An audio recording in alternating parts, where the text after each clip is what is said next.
नमस्कार दोस्तों, मैं सुनीता कथा मंथन में आप सबका स्वागत करती हूँ। कथा मंथन में आज की कहानी है शेर शाह का न्याय, जिसके लेखक है वृंदावन लाल वर्मा।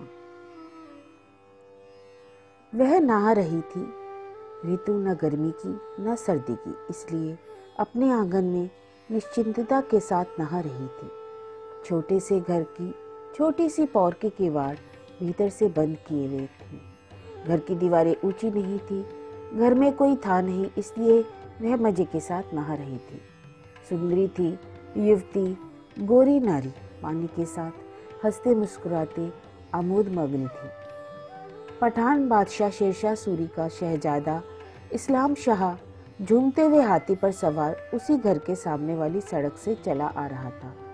कारचोबी, जारतार की अम्बरी, सुनहला रुपहला हुदा, गहरे रंग, हरे रंग की चमकती हुई मखमल की चांदनी, हौदे पर चमकते हुए मोतियों की झालरें, चांदनी के सुनहले बेल बूटों से दमक में होड़ लगाने वाली। हौदे में शहजादे के घुटने के पास ही पचिकारी के काम वाला सोने का पानदान भी रखा था। पानों पर सुनहले वर्क चढ़े हुए, कुछ उसके मुंह में भी थे। वर्क की एक हाथ चिंदी होठों की मोटाई और कोनों पर थी। वह मजे से पान चबा रहा था और धीरे धीरे मिठास ले रहा था। बादब, बाकायदा, होशियार, जान आलम शहजादा जिंदाबाद, हरकारे ने पुकार लगाई। वह युवती एक हाथ अधभरा पानी का लोटा लिए दूसरे हाथ से कमर के नीचे के गीले वस्त्र को संभालती हुई खड़ी होकर पुकार की दिशा में देखने लगी। शहजादे का हाथी उसके घर के सामने आ गया। हाथी दीवारों से कुछ ऊंचा बैठता था। हाथी पर सवार शहजादा तो और भी बहुत ऊंचा।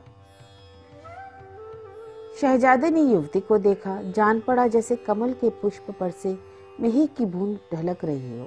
हाथी को रोक लिया। युवती को आंख गड़ाकर देखने लगा। युवती ने तड़क भड़क वाले होदे को देखा, शहजादे को देखा, शहजादे की पैनी आंखों को देखा। सूखे कपड़े दूर रखे थे। गीले कपड़ों से शरीर को ढकने संभालने के लिए समय नहीं था। युवती ने कपड़े का काम हाथों से लिया, मुंह फेरा और आंगन में बैठने ही को थी कि उसके शरीर पर पान की 4-5 बीड़े आए, टकराए और नीचे जा गिरे। सोने के वर्क जगह जगह देह में चिपक गए। युवती ने चौंक कर फिर उसी दिशा में मुंह किया। शहजादे की उंगलियों में सोने के वर्कों की कुछ चिंदियां चिपटी थी। उंगलियां भीगी आंखों पर गईं, फिर हृदय पर और तुरंत खुले हुए डिब्बे के ढकने पर। मुस्कुराहट थी, आंखों में पैनापन। युवती ने एक क्षण में सब देख लिया और थरथरा कर बैठ गई, पीठ फेर ली। शहजादे का हाथी आगे बढ़ गया। फिर पुकार लगी, बाअदब, बाकायदा, होशियार, जान आलम शहजादा जिंदाबाद।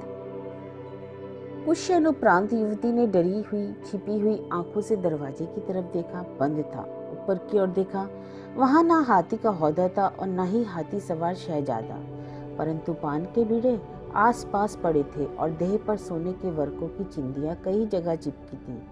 उनमें से एक आध उसको दिखलाई भी पड़ रही थी। इधर उधर देखा, पान के बीड़ों को देखा, उन चिंदियों को देखा और टटोला।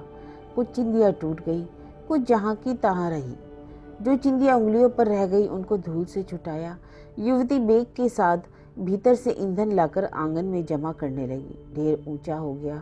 तभी किसी ने दरवाजे की कुंडी खटखटाई। युवती ने अपने कपड़ों की ओर देखा, जो कुछ सूख गए थे, कुछ अभी भी गीले थे।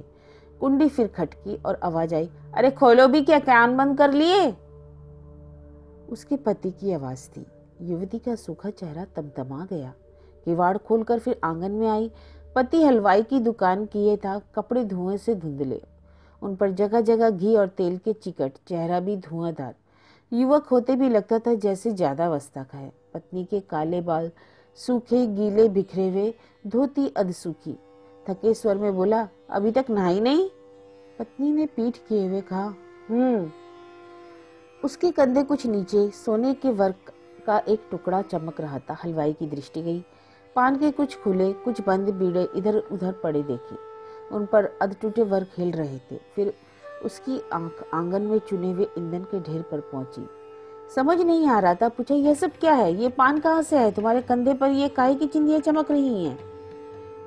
मैं तुम्हारे काम की नहीं रही, पत्नी ने वैसे ही पीट किए हुए उत्तर दिया। क्या? हाँ। कैसी हाँ? क्या कह रही हो? मेरी आबरू यहाँ नाश करने कौन आया? दिन दहाड़े डाका कौन डाल गया? और इस इतने बड़े आगरा शहर में बादशाह की नाक के नीचे? घर में कोई नहीं आया। घर में कोई नहीं आया? तुम काम की नहीं? क्या बक रही हो? पागल हो गई हो क्या? हलवाई पान के उन बिखरे हुए बीड़ों की ओर देखने लगा। पत्नी ने गला साफ किया और बोली, बादशाह का लड़का हाथी पर सवार घर के सामने निकला था। उसने मुझको नहाते देख लिया और मेरे ऊपर ये बीड़े फेंक दिए। अब मैं तुम्हारे काम की नहीं रही। बस इतना ही या कुछ और कुछ नहीं। हलवाई ने चैन की सांस ली, पीठ पर हाथ रखा, पीठ पर से धोती थोड़ी सी हटाई।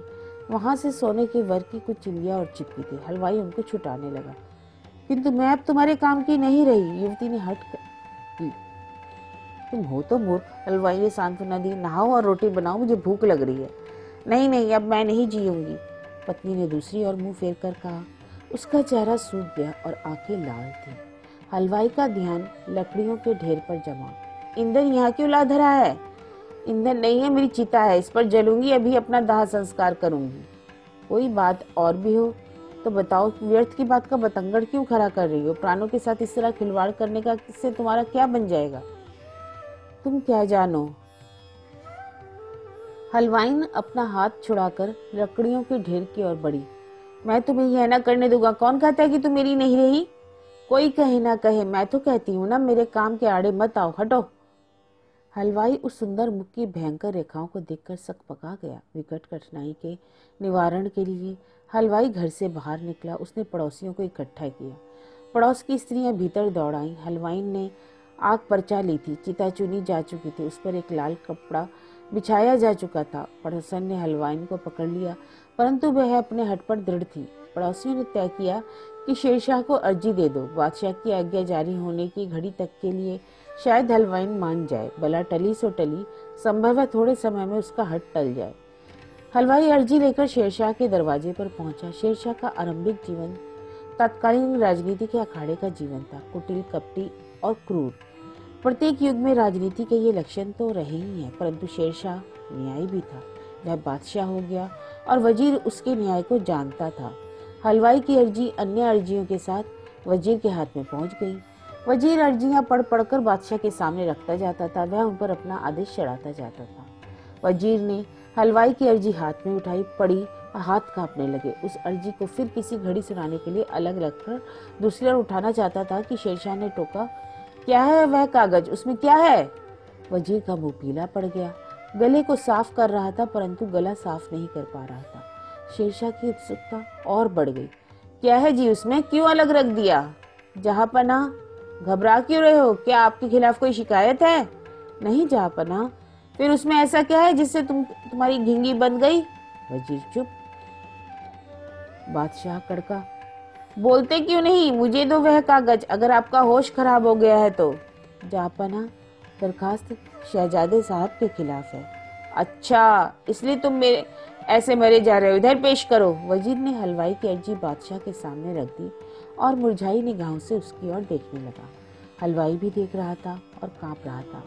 शेरशाह ने अर्जी पढ़ी, भौं से टूड़ी और ओठ सटाई। एक क्षण बाद बोला, शहजादे को हाजिर करो। शहजादा हाजिर कर दिया गया।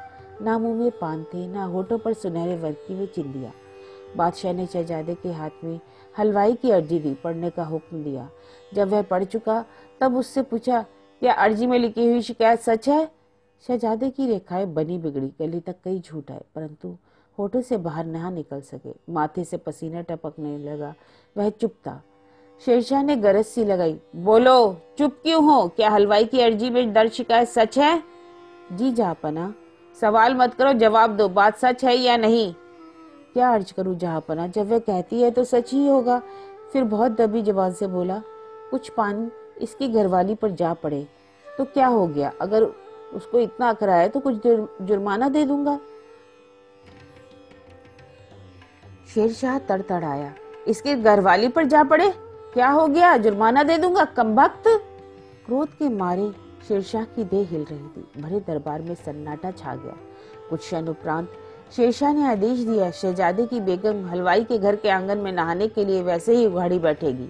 शहजादे के उसी हाथी पर हलवाई पान का डिब्बा लेकर बैठेगा और बेगम के ऊपर बीड़े फेंकेगा। उसके बाद उसी हाथी के पैरों तले शहजादा कुचलवा दिया जाएगा। शेरशाह ने सूक्ष्मता के साथ दरबार में उपस्थित भीड़ पर अपनी आंख घुमाई। इस आदेश को किस पर कैसा प्रभाव पड़ा है? शहजादा धम से गिर पड़ा। गिरने से बचने के लिए वजीर ने खंबे का सहारा पकड़ा। हलवाई हर्ष और घबराहट के बीच में झूलने लगा।